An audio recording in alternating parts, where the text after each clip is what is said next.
Hey everyone, welcome back to the channel. Today's story dives into one of the most taboo topics in marriage, intimate incompatibility. My guest today is Rachel, and her confession is going to leave no one indifferent.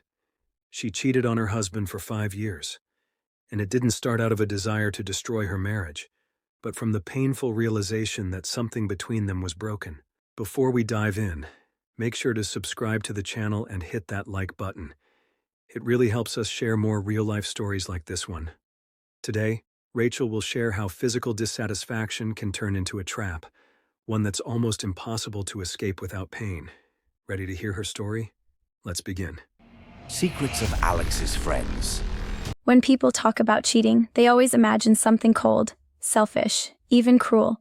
But my story didn't start that way. It started in silence, in a quiet, frustrating kind of emptiness that grew inside me year after year. Hi everyone, I'm Rachel, and before you judge me, I just want to say I loved my husband, Mark, I really did. He was kind, stable, loyal, the kind of man every woman is supposed to want. But love, as I learned, isn't always enough when something so essential is missing. Our marriage looked perfect from the outside. We had a nice home in the suburbs, a golden retriever, matching mugs with our initials. But behind closed doors, we were falling apart, not because of arguments or money or trust, but because of something most people don't even dare to talk about. The truth is, I felt invisible in my own bed. Mark tried, in his own way. He thought intimacy was just another routine like brushing your teeth before bed. He didn't understand that for me, it was the one place where I wanted to feel alive, desired, seen. Instead, every time was mechanical, awkward, and painfully short. I started to feel broken, like maybe it was me. Maybe I was asking for too much. I remember one night lying awake while he snored beside me. I stared at the ceiling and thought, is this it? Is this what marriage is supposed to be? And that thought scared me more than anything. The first time I crossed the line wasn't planned. It wasn't some wild, passionate decision. It happened at work, with someone I never imagined would matter. His name was Daniel, a coworker in another department. He had this confidence, this ease, and he listened. Really listened. Something my husband had stopped doing long ago. At first it was innocent, coffee breaks, small talk, harmless smiles that lasted a little too long. But you know how those things go. It's like standing too close to a fire. You tell yourself you're fine, but sooner or later, you feel the heat. One late evening, we stayed after work finishing a project. Everyone else had gone home. He asked how I was doing, and I said, I don't even know anymore. Then he looked at me in a way Mark hadn't looked at me in years, like I was something worth wanting. And when he touched my hand, it was like every cell in my body woke up again. That night changed everything. The guilt came immediately. It hit me like a wave. I cried in the shower the next morning, trying to wash away what I'd done, but deep down, I knew I'd cross that line again. Because for the first time in years, I had felt alive, desired, seen. You can call it selfish, and maybe it was.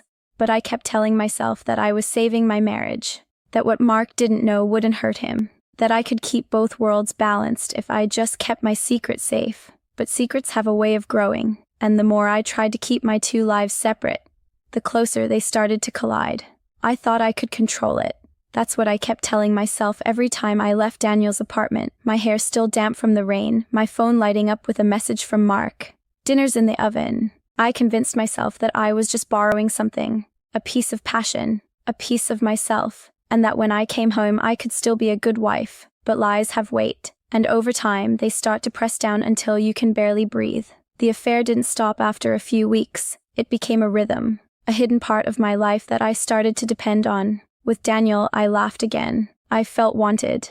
I felt like the woman I used to be before marriage turned into schedules and silence. But every time I looked at Mark, something twisted inside me. His kindness, the way he still brought me coffee every morning, the way he smiled when he talked about our plans, it made the guilt unbearable.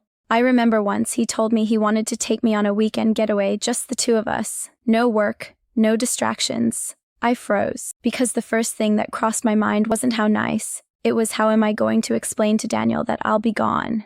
That's when I realized I wasn't just cheating on Mark, I was cheating on the person I thought I was.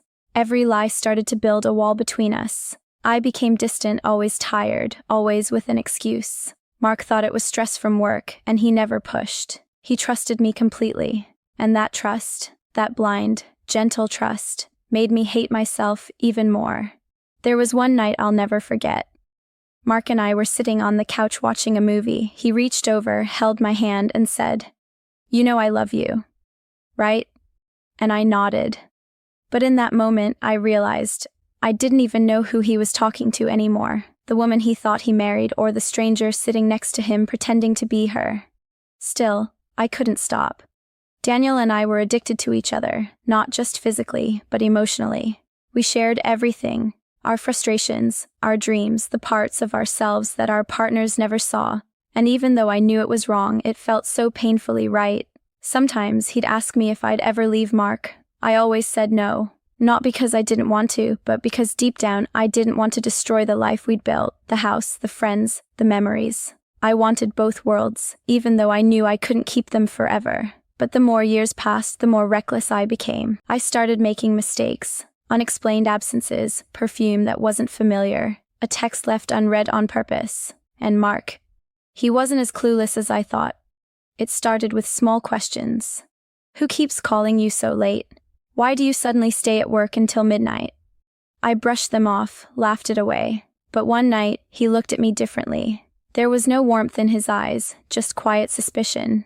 And I felt my stomach twist. That was the night I realized the clock was ticking. Secrets always have an expiration date, and mine was about to run out. It happened on a Sunday morning. The kind of morning that looks peaceful from the outside but hides a storm waiting to explode. Mark was in the kitchen making pancakes for breakfast. Liam, our 8-year-old, was sitting at the table coloring. It was such an ordinary scene. Until my phone buzzed. It was Daniel. "We need to talk. It's urgent." I froze. Mark noticed. "Everything okay?" he asked, flipping a pancake, not even looking up. I forced a smile. "Yeah, just work stuff." But my heart was pounding so loud I could barely breathe. I texted Daniel back under the table. "Not now." Then came his reply, the one that changed everything. "If you don't tell him today, I will." That was the moment everything started falling apart. I don't know what possessed me to do it, but I decided to end it right there. I told Mark I needed to grab something from my car and rushed outside to call Daniel. My voice was shaking. "Don't you dare come near my house," I hissed. He was angry, hurt, saying he was tired of being a secret, tired of being used. He wanted more, or he wanted out.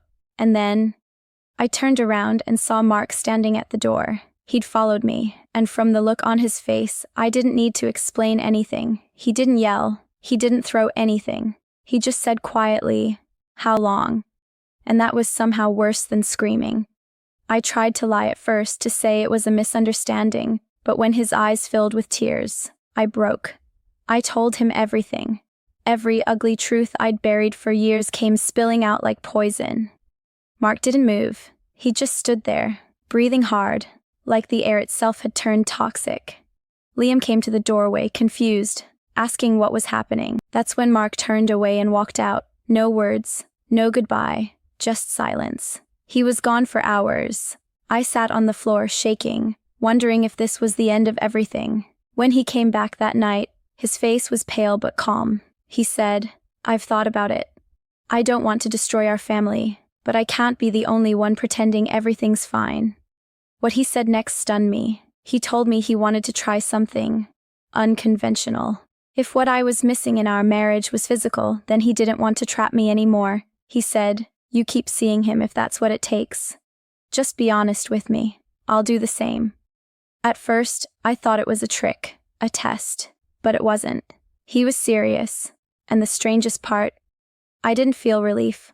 I felt empty, because for the first time, he wasn't fighting for me. He was letting go. The next months were surreal. We lived like partners, co-parents, even friends.